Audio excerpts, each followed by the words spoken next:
WXB মানে কিন্তু white and ব্ল্যাকের কম্বিনেশন। এখনকার নতুন বেশিরভাগ গাড়ি গ্রাউন্ড ক্লিয়ারেন্সটা একটু লো হয় আর ইন্টেরিয়র স্পেসটা একটু কম্প্যাক্ট হয়, এটা মেনে নিতে হবে। এটা হচ্ছে একটা ফেক এক্সস্ট ভেন্ট। অনেক গাড়ি আছে ফোল্ড করার জন্য ধাক্কাধাক্কি করা লাগে, আমি জাস্ট দিলাম, ফোল্ড হয়ে গেল। এই পাওয়ার ট্রেনটা খুবই রিলায়েবল এবং এফিশিয়েন্ট। ড্রাইভার যখন গাড়ি চালাবে সে কী চাবে?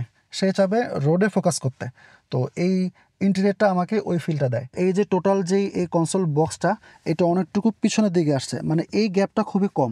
এটা এখান থেকে শুরু হয়েছে, তো হাতটা ওই পর্যন্ত যায় না। একটু চিপে যদি বসে তারপরও রাখতে একটু কষ্ট হয়। ওভারঅল এই এক্সেলারেশন বলেন, সাসপেনশন বলেন, হ্যান্ডলিং বলেন, স্টেবিলিটি এবং ব্রেকিং সব মিলে এই গাড়িটা খুবই ভালো একটা ফিল দেয়। Family use, city use, highway use, প্রত্যেকটা কাজেই পারফেক্ট একটা গাড়ি মনে হয়েছে আমার কাছে।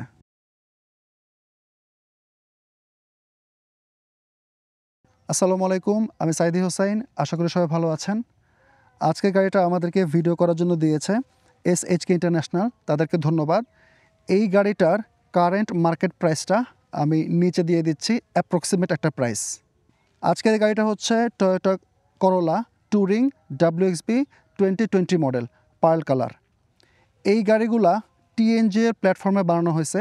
TNGA মানে হচ্ছে টয়োটা নিউ গ্লোবাল আর্কিটেকচার, যার কারণে এটার centre of gravity low, structural rigidity high আর ভিজিবিলিটি অসাধারণ। প্যাকেজগুলো হচ্ছে GX একদম বেসিক, এরপরে S, এরপরে WXB হচ্ছে হাইয়েস্ট স্ট্রিম, যেটা আজকে আমাদের এই গাড়িটা। আজকের ভিডিওতে আমি আপনাদেরকে এই গাড়িটার exterior styling, interior fit and finish, driving impression এবং প্যাসেঞ্জার রাইড কমফোর্ট ইত্যাদি দেখানোর চেষ্টা করব। তো চলুন দেরি না করে শুরু করি।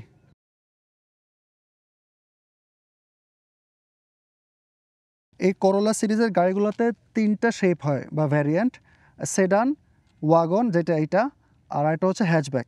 তো তিনোটারই WXB বা হ্যাচব্যাকের ক্ষেত্রে GZ, সামনে কিন্তু এই শেপটা বা ডিজাইনটা অলমোস্ট সেম এবং খুবই সুন্দর লাগে দেখতে। ফ্রন্ট উইন্ডশিল্ডের এখানে একটা রেডারের মতো আছে, যেটার মাধ্যমে ও TSS বা টয়োটা সেফটি সেন্সের ফিচারগুলো কন্ট্রোল করে। হুডটা অনেক বেশি স্ল্যান্টেড, মানে অনেক নিচু, এটা অ্যারোডাইনামিক এফিসিয়েন্সিতে হেল্প করবে।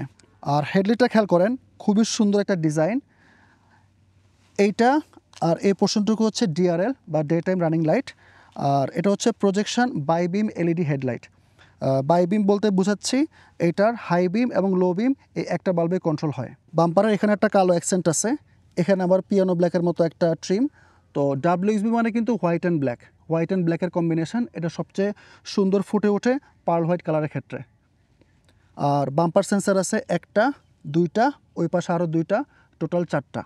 আর এখানে হচ্ছে একটা টো হুক আছে আর ফগ লাইট আছে। আর এর মাঝখানে এই ক্রোম বা নিকেলের লাইনিংটা বেশ ভালো লাগতেছে। এটা হচ্ছে করোলার ব্যাজ, ব্লু কালার, যেহেতু এটা হাইব্রিড। আর এখানে যে তিনটা স্টারের মতো বা একটা শেপ, এটা দিয়ে যে কী মিন করে আমি প্রত্যেকটা ভিডিওতে সবাইকে জিজ্ঞেস করছি, এখন পর্যন্ত আমি এটার কোনো অ্যান্সার পাই নাই। আমি নিজেও জানি না এটা কী মিন করে। তো আপনারা যদি কেউ জানেন অবশ্যই কমেন্টে জানাবেন। সাইড থেকে গাড়িটা খেয়াল করেন, একটা ওয়াগন শেপড গাড়ি, কিন্তু কত সুন্দর লাগতেছে। মানে WXB ফিল্ডারের যেই প্রাইস রেঞ্জ, এটা কিন্তু অনেকটা ওইটার কাছাকাছি। তো মানে আমার পার্সোনাল অপিনিয়ন, আমি WXB ফিল্ডারের পরিবর্তে এই গাড়িটা কিনতাম। মানে খুবই সুন্দর লাগে একটা ওয়াগন শেপড গাড়ি, আমি আবারও বলি এত সুন্দর। আর প্লাস এটা টয়োটার থেকে, এটা আশা করাটা এখন সম্ভব, যেহেতু এটা আছে, আগে ছিল না। তো সামনের এই হেডলাইটটা ফেন্ডার পর্যন্ত আসছে, খুবই সুন্দর লাগতেছে। আর গ্রাউন্ড ক্লিয়ারেন্সটা খেয়াল করেন, গ্রাউন্ড ক্লিয়ারেন্সটা কিন্তু 5.926 ইঞ্চ, মানে অলমোস্ট এলিয়ন প্রিমিয়ার কাছাকাছি। কিন্তু যদি ফুললি লোডেড অবস্থায় চালাতে চান তখন হাই স্পেসার বা বাটি লাগাই নিতে পারেন। এখনকার নতুন বেশিরভাগ গাড়ি গ্রাউন্ড ক্লিয়ারেন্সটা একটু লো হয় আর ইন্টেরিয়র স্পেসটা একটু কম্প্যাক্ট হয়, এটা মেনে নিতে হবে। রিমসটা খেয়াল করেন, এটা WXBর রিম, 17 ইঞ্চি। টায়ার সাইজটা হচ্ছে 215, 45, 17। WXBর কারণে এই রিমের কালারটা আর এই সাইড মিররের কালারটা সেম, একটা কালার কন্ট্রাস্ট ক্রিয়েট করতেছে। এখানে হাইব্রিডের এমব্লেমটা, আর TNG এর কারণে এখানে একটা ছোটো পকেটের মতো একটা উইন্ডো বা গ্লাস আছে, যেটার মাধ্যমে ড্রাইভারের ভিজিবিলিটিটা একটু বাড়ে। রেইন শেড আছে গাড়িটাতে। সামনের এই উইন্ডোটা একটু tinted, greenish tint, UV protection আছে। সামনের ফ্রন্ট উইন্ডশিল্ডও আছে। পিছনে হচ্ছে প্রাইভেসি উইন্ডো। আর এই গাড়িটাতে স্মার্ট এন্ট্রি আছে। আমার পকেটে চাবি, আমি যদি এখানে হ্যান্ডেলটা ধরি আনলক হয়ে যাবে এবং মিররগুলো নিজে নিজে আনফোল্ড হয়ে গেল। আবার আমি যদি চলে যাই, লক করতে ভুলে যাই, তখন কিন্তু এটা নিজে নিজে লক হয়ে যাবে। এছাড়াও রিমোট থেকেও লক করতে পারবেন, প্লাস এখানে একটা গ্রুভের মতো আছে, এটা টাচ করলে গাড়িটা লক হয়ে যাবে। এই গাড়িটার সামনে পিছনে 4টাই ডিস্ক ব্রেক, মানে 4 ডিস্ক ব্রেক, যেটা অবশ্যই ড্রাইভিংয়ের জন্য ভালো। পিছনের এই টেল লাইটও ফেন্ডার পর্যন্ত আসছে, দেখতে খুবই সুন্দর লাগতেছে। এটা হচ্ছে ফুয়েল ট্যাঙ্কের ক্যাপ, এটার ক্যাপাসিটি হচ্ছে 36 লিটার। একটা হাইব্রিড গাড়ির জন্য বা এই গাড়িগুলা যেই পরিমাণ ফুয়েল এফিশিয়েন্ট, এটার জন্য এই ট্যাঙ্ক ক্যাপাসিটি যথেষ্ট। পিছনের সাইডটা দেখেন, এটাও খুবই সুন্দর। উপর থেকে শুরু করি। উপরে এটা হচ্ছে শার্ক ফিন অ্যান্টেনা, যেটার মাধ্যমে ও সেলুলার কানেক্টিভিটি, জিপিএস ইত্যাদি কন্ট্রোল করে। এখানে একটা স্পয়লার আছে, একটা ব্রেক লাইট, আর এই রিয়ার উইন্ডশিল্ডটাও প্রাইভেসি। এটা হচ্ছে ওয়াইপার। আর টয়োটার এমব্লেমটা এটা হচ্ছে ব্লু কালার, যেহেতু এটা হাইব্রিড। লাইটটা খেয়াল করেন, লাইটটা হচ্ছে এলইডি টেল লাইট। এখন WXB ট্রিমের ক্ষেত্রে ওয়াগনে বা ট্যুরিংয়ে ওরা এলইডি লাইট ইউজ করছে, কিন্তু সেডানের ক্ষেত্রে কিন্তু নর্মাল লাইট দিছে। আবার হ্যাচব্যাক যেটা, ওইটার জিজেড প্যাকেজে কিন্তু এলইডি লাইট আছে। তো টয়োটা কেন সেডানে টেল লাইটটা এলইডি করে নাই, এটা আমি জানি না, আমি শিওর এটা ওরাও জানে না।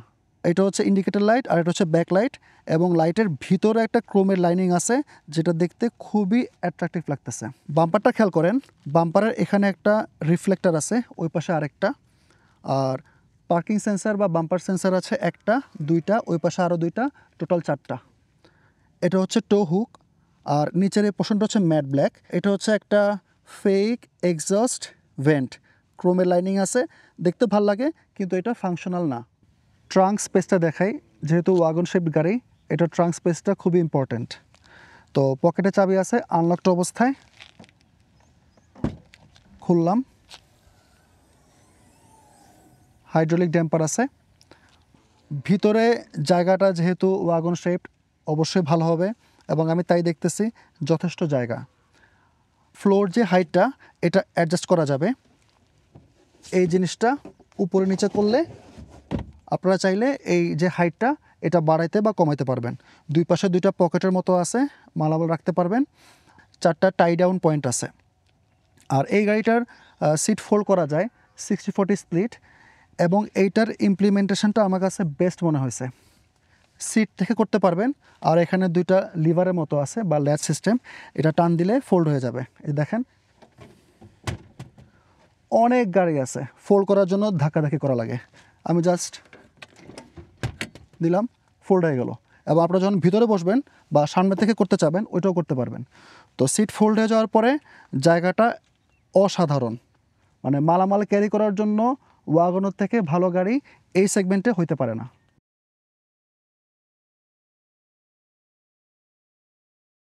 ইঞ্জিন বেটা দেখাই।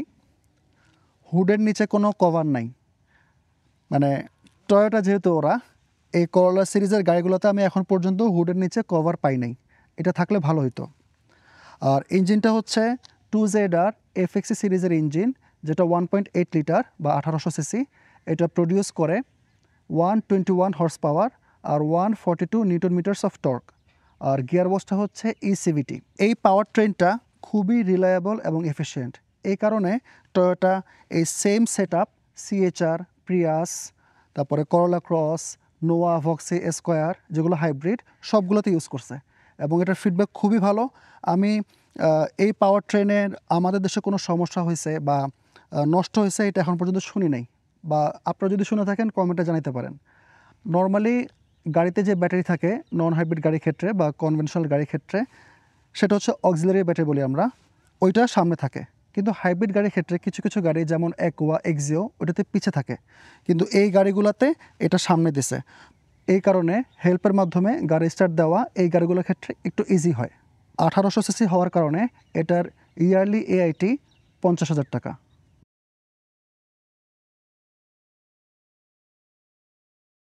ড্রাইভার কেবিন স্পেসটা দেখাই। দরজাটা যথেষ্ট পরিমাণ খোলে, আর ড্রাইভার সিটটা হচ্ছে ম্যানুয়াল অ্যাডজাস্টমেন্ট। তো উঠে বসি।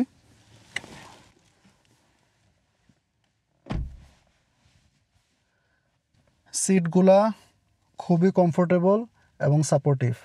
ডাব্লিউএসবির কারণে এই লেদার সিটটা আসে, মাঝখানে ফ্যাব্রিক আর চারপাশে লেদার। সিটগুলো কমফোর্টেবল, খুবই কমফোর্টেবল এবং সবচেয়ে বড় কথা দেখতে খুবই সুন্দর। ড্রাইভার ডোর থেকে শুরু করি, ডোরের এই উপরের পোর্শনটা সফট টাচ, যথেষ্ট ভালো একটা ম্যাটেরিয়াল। নিচে একটা হোয়াইট স্টিচ আছে, যেহেতু ডাব্লিউএক্সবি ইন্টেরিয়র পুরোটা জুড়েই হোয়াইট আর ব্ল্যাকের কম্বিনেশন। ইভেন যে ফ্লোর ম্যাটগুলা ওগুলোও কিন্তু বর্ডারটা হচ্ছে হোয়াইট আর মাঝখানে হচ্ছে ব্ল্যাক, প্লাস মাঝখানে একটা প্যাটার্ন আছে হেক্সাগন, অনেকটা সামনের গ্রিলের মতো। উইন্ডো কন্ট্রোলের এই পোর্শনটা পিয়ানো ব্ল্যাক, আর এই যে হ্যান্ডেলটা ডোরের এটা পিয়ানো ব্ল্যাক আর একটা সিলভার লাইনিং আছে, দেখতে সুন্দর লাগতেছে। ডোরের স্টোরেজ স্পেসটাও যথেষ্ট, বটল রাখতে পারবেন আর ছোটোখাটো আইটেম রাখতে পারবেন। এই পাশে 0, 1, 2 এটা হচ্ছে হেডলাইট অ্যাডজাস্টার। এর পাশে হচ্ছে এ লেখা বাটনটা, এটা হচ্ছে auto high beam control. Off লেখা যে বাটনটা এটা হচ্ছে ট্র্যাকশনের অন অফ সুইচ। এসি ভেন্টগুলা কিন্তু সুন্দর, মানে একটা অন্যরকম শেপ, ডান পাশে এবং বাম পাশে দেখতে ভালো লাগতেছে, আর মাঝখানে শেপটাও। তো এটার শেপটা আসলে রেক্ট্যাঙ্গেলও না, রাউন্ডও না, মানে ট্রায়াঙ্গেলও না, মানে একটা মিক্সচার আর কি, কিন্তু দেখতে সুন্দর লাগতেছে। ড্যাশবোর্ডের এই উপরের যে পোর্শনটা এটা লেদার, এটাও লেদার এবং হোয়াইট স্টিচ আছে এবং খুবই প্রিমিয়াম একটা ফিল দেয়। লেদার কিন্তু সফট টাচ, আর উপরে 2টা স্পিকার আছে, প্লাস 4 দরজা 4টা, টোটাল 6টা স্পিকার এই গাড়িতে। স্টিয়ারিংটা লেদার, খুবই সুন্দর, শেপটা সুন্দর। করলা হ্যাচব্যাক বলেন, সেডান বলেন, প্রত্যেকটাতেই এই স্টিয়ারিংটা আসে হাইয়েস্ট প্যাকেজের ক্ষেত্রে। স্টিয়ারিংটা আমার খুব ভালো লাগে, কিন্তু লেদারটা সফট না, একটু হার্ড, মানে অনেকক্ষণ চালাইলে হাত ঘামানোর একটা চান্স আছে। বাটনগুলা খুবই ট্যাকটাইল, এই বাম পাশের এই বাটনগুলো দিয়ে ভয়েস কমান্ড কন্ট্রোল করতে পারবেন। ফোনের কন্ট্রোল সুইচটা এখানে, আর এই যে ড্রাইভার যে ডিসপ্লেটা এটা হচ্ছে ফুললি ডিজিটাল, খুবই সুন্দর লাগে দেখতে এবং অনেক ফিউচারিস্টিক লাগতেছে। তো এই পাশের কন্ট্রোলগুলো দিয়ে আপনারা চাইলে টিএসএসের যে ফাংশনগুলো আছে সেগুলা অন অফ করতে পারবেন। বাটনগুলো খুবই ট্যাকটাইল। ডান পাশে এটা হচ্ছে cruise control, adaptive cruise control. এটা অ্যাডাপটিভ মানে হচ্ছে সামনে একটা গাড়ির সাথে একটা সেট স্পিডে ও নিজে নিজে এক্সেলারেট বা ব্রেক করবে ডিস্টেন্সটা ঠিক রাখার জন্য। বাম পাশে উপরে এই যে গাড়ির সাইনটা, এটা হচ্ছে গাড়ি যে ব্রেক করবে বা ইমার্জেন্সি ব্রেক করবে ওইটা 3টে স্টেজে সেট করতে পারবেন। নিচে এটা হচ্ছে এলটিএ বা লেন ট্রেসিং অ্যাসিস্টের অন অফ সুইচ, আর নিচে হচ্ছে মোড বাটন।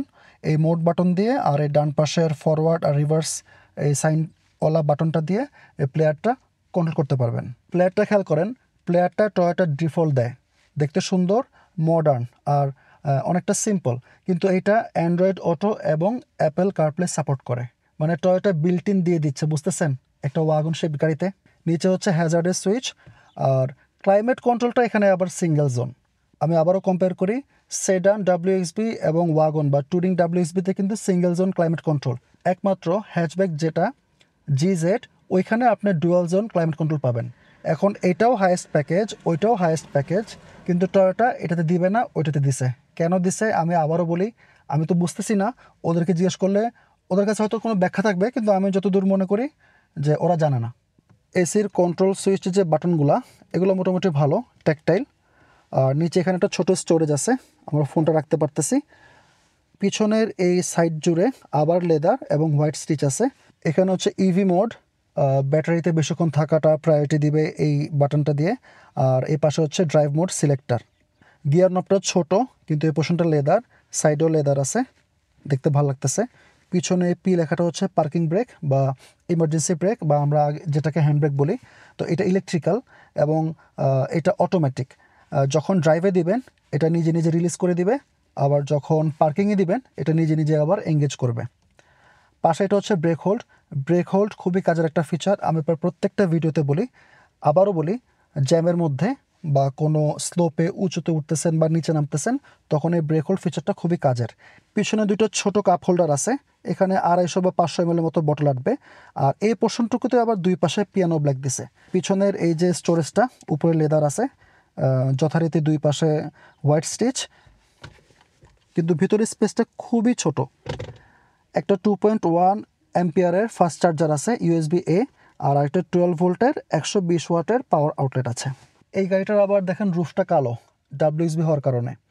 তো ওভারঅল সামনে বসে আমার কাছে খুবই ভালো লাগে, মানে এই গাড়িগুলার সেডান বলেন, হ্যাচব্যাক বলেন বা ওয়াগন বলেন বা ট্যুরিং, প্রত্যেকটাতেই ড্রাইভার সাইডটা খুবই মিনিমালিস্ট এবং আমি এটা পছন্দ করি।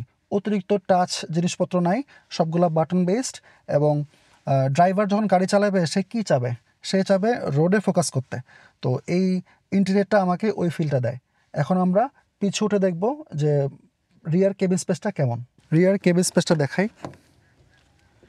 এই দরজাটা কিন্তু সামনের তুলনায় একটু কম খোলে, প্লাস এই ওপেনিংটা একটু ছোট। তো উঠে বসতে কিন্তু একটু কষ্ট করা লাগতেছে।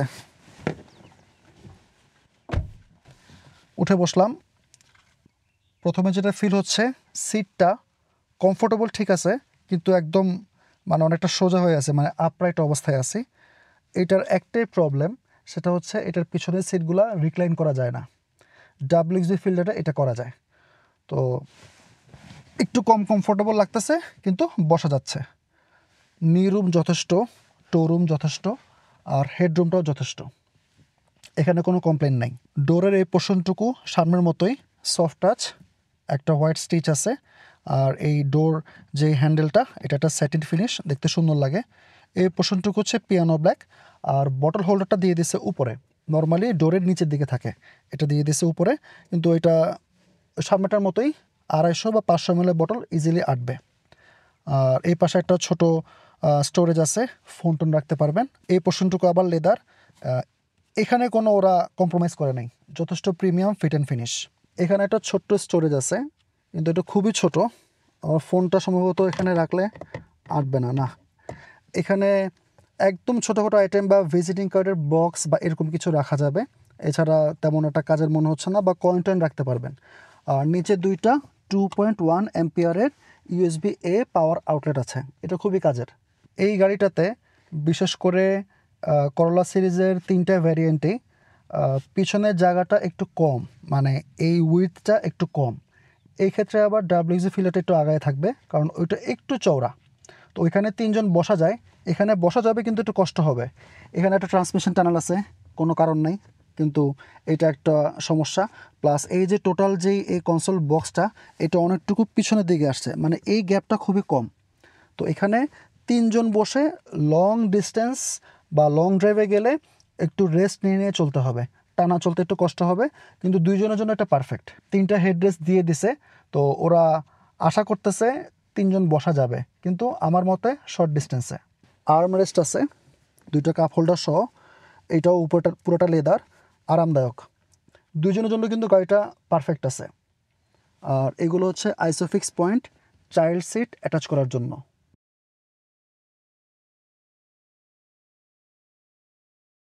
প্যাসেঞ্জার রাইড ইমপ্রেশন, প্রথমেই বলি আমার ডান পাশের হাতটা আমি ঠিকমতো রাখতে পারতেছি না, মানে আমি বসার পরে এটা এখান থেকে শুরু হয়েছে, তো হাতটা ওই পর্যন্ত যায় না, একটু চেপে যদি বসি তারপরেও রাখতে একটু কষ্ট হয়। এটা ঠিক আছে, আর্মরেস্টটা আরামদায়ক, এটার কোনো সমস্যা হচ্ছে না। প্লাস আগে বলেছি সিটটা একটু আপরাইট অবস্থায় থাকে, বেঞ্চ ফিলিং নাই, কিন্তু একটু আপরাইট অবস্থায় আছে, কিন্তু সিটগুলো কমফোর্টেবল।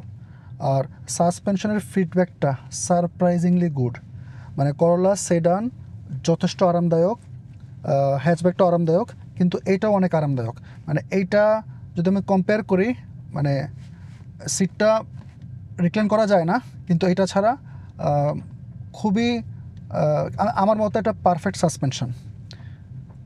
ভিজিবিলিটি যথেষ্ট ভালো, গ্লাসগুলো বড় বড়, ট্যুরিং হওয়ার কারণে পিছনের এই জায়গাটা ফাঁকা, ওইখান থেকে আলো আসতেছে, তো ওভারঅল সাফোকেটেড লাগে না। 3 জন বসতে কষ্ট হবে ঠিক আছে, কিন্তু 2 জন বসে অনেক আরামে চলতে পারবে। তো প্যাসেঞ্জার পার্সপেক্টিভ থেকে আমার কাছে গাড়িটা খুবই ভালো লাগছে 2 জনের জন্য।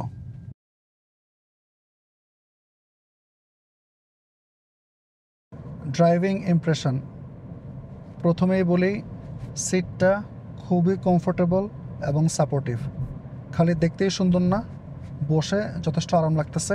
আমার ব্যাক পেইন আছে, কিন্তু এই সিটে বসে আমি ঘন্টার পর ঘন্টা গাড়ি চালাতে পারবো ইনশাল্লাহ, আমার কোনো সমস্যা হবে না। আর স্টিয়ারিংটা ভালো, লেদারটা হার্ড হওয়ার কারণে হাত ঘামার একটা চান্স আছে, এটা প্রথমেই বলছিলাম। এছাড়া রেসপন্সটা মানে খুবই ভালো, মানে আপনাকে কনফিডেন্স দিবে, মানে ড্রাইভারকে কনফিডেন্স দিবে এরকম একটা স্টিয়ারিং সিস্টেম। ভিজিবিলিটি মানে যথেষ্ট ভালো, আমি বারবার যথেষ্ট বলতেছি কিন্তু আসলেই ভালো।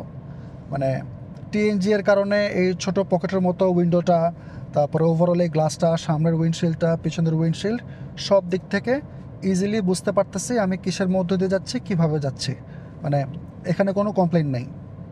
এবার বলি সাসপেনশনটা খুবই ভালো, খুবই ভালো, মানে অসাধারণ ভালো। এই সেগমেন্টের গাড়িগুলা যেমন করোলা, প্রিয়াস, সিএচআর, এই গাড়িগুলোর মধ্যে আমার কাছে সবচেয়ে বেশি ভালো লাগে করোলা সাসপেনশন, কারণ এইটা স্টেবল এবং শকগুলো খুব সুন্দর মতো অ্যাবজর্ভ করতে পারে, মানে খুবই কমফোর্টেবল একটা সাসপেনশন। পিছনে যখন বসছিলাম ওইটাও আরামদায়ক ছিল, সামনের সাইডটা বা ড্রাইভার সাইডটা আরেকটু বেশি আরামদায়ক মনে হচ্ছে। আর এই গাড়িটার সবচেয়ে ইমপ্রেসিভ যে জিনিসটা সেটা হচ্ছে হ্যান্ডলিং, মানে এত ভালো হ্যান্ডলিং, একটা ওয়াগন শেপড গাড়ি, অসাধারণ। সেডানটাও ভালো, হ্যাচব্যাকটাও ভালো, এই ট্যুরিংটাও ভালো, মানে হ্যান্ডলিংয়ের ক্ষেত্রে এটা অসাধারণ। কর্নারিংয়ে যথেষ্ট কনফিডেন্স দেবে। আর এই গাড়িগুলোতে কিন্তু একটা ফিচার আছে, এসিএ বা অ্যাক্টিভ কর্নারিং অ্যাসিস্ট। আপনি যখন কোনো কার্ভে যাবেন, একটু স্পিডে যাইতে চাইলে ইজিলি যেতে পারবেন, কারণ ও তখন ইনার ড্রাইভ হুইলে ব্রেক ফোর্স অ্যাপ্লাই করে আপনার যেন ওভার বা আন্ডারস্টিয়ার না হয় এবং যেন খুব ইজিলি আপনি কার্ভে যেতে পারেন সেটাও নিশ্চিত করে। তো এটা একটা ড্রাইভার অ্যাসিস্টিভ ফিচার বলতে পারেন। ব্রেকিংটা ফ্যান্টাস্টিক, 4 ডিস্ক ব্রেক অনেক গাড়িতেই কিন্তু আছে, কিন্তু এই করোলা গাড়িগুলার ব্রেকিংটা অনেক ভালো। নর্মালি টয়োটার ব্রেকিং কিন্তু অত ভালো হয় না, হোন্ডাটা ভালো হয়, কিন্তু এই গাড়িগুলোর ক্ষেত্রে সেডান, হ্যাচব্যাক বা ওয়াগন বা ট্যুরিং, ব্রেকিংটা অসাধারণ। মানে প্যাডেলটা ছোঁয়ানোর সাথে সাথেই মানে চুম্বকের মতো ব্রেকটা কাজ করে, প্লাস একটা প্রোগ্রেসিভ ফিলিং আছে। মানে আমি যেটা বলতে চাচ্ছি সেটা হচ্ছে, ধরেন ব্রেক করলেন, একটু পরে ব্রেক হইলো বা ছেড়ে ধরে ব্রেক হইলো এরকম না, যতটুকু প্যাডেল প্রেস করতেছেন ওইভাবে রেসপন্স করতেছে। তো ব্রেকিংটা মানে আমার কাছে এই সেগমেন্টের গাড়ির জন্য পারফেক্ট। এক্সেলারেশনটা দিয়ে দেখি, এক্সেলারেশনটা আসলে অসাধারণ। এটা যদি ডাব্লিউএক্সবি বা স্পোর্টের ভিডিও দেখে থাকেন অলরেডি, অসাধারণ এক্সেলারেশন। আবারও বলি, এই সেগমেন্টের গাড়ির জন্য এরকম এক্সেলারেশন টয়োটা দিবে, এটা আমি আগে কল্পনা করতে পারতাম না, কিন্তু এখন এটা বাস্তব, অসাধারণ। তো ওভারঅল এই এক্সেলারেশন বলেন, সাসপেনশন বলেন, হ্যান্ডলিং বলেন, স্টেবিলিটি এবং ব্রেকিং সব মিলে এই গাড়িটা খুবই ভালো একটা ফিল দেয়। মানে সিটি ড্রাইভ, হাইওয়ে ড্রাইভ, যে কোনো ড্রাইভে যান না কেন, ড্রাইভারের জন্য এটা আদর্শ একটা গাড়ি। ফুয়েল এফিসিয়েন্সির ক্ষেত্রে যেটা বলতে পারি, ঢাকাতে এটা 18 থেকে 20 কিলোমিটার পার লিটার পাবেন, আর হাইওয়েতে পাবেন 22 থেকে 25। যত্ন করে চালাইলে দুইটাতেই আরও বেশি পাইতে পারেন। আমি এটা একটা অ্যাপ্রক্সিমেশন দিছি মডারেট ট্রাফিকে। এখন একটু কম্পেয়ার করি, সেটা হচ্ছে এটা 1800 সিসি। অনেকে মনে করবেন যে 1800 সিসি ইয়ারলি এআইটি 50,000, আমার খরচ বেড়ে যাচ্ছে, কিন্তু এটা শিওর থাকেন ডাব্লিউএক্সবি ফিল্ডার বা এক্সিও গাড়িগুলা 1500 সিসি হাইব্রিড হইলেও এই গাড়িগুলা অনেক বেশি ফুয়েল এফিশিয়েন্ট। মানে একটা ডাব্লিউএক্সবি ফিল্ডারের তুলনায় এটা সিটিতে 3, 4 বা 5 কিলোমিটার পার লিটার বেশি দিবে, আর হাইওয়েতে 5 থেকে 10 কিলোমিটার পার লিটার বেশি দিবে। তো চিন্তা করে দেখেন, সারা বছর ধরে আপনি গাড়ি চালাচ্ছেন, তো যেই তেলের সেভিংসটা আপনার হবে সেটা কিন্তু ওই এআইটির বাড়তি 25,000 টাকা অ্যাডজাস্ট হয়ে আরও মানে টাকা বেঁচে যাওয়ার কথা।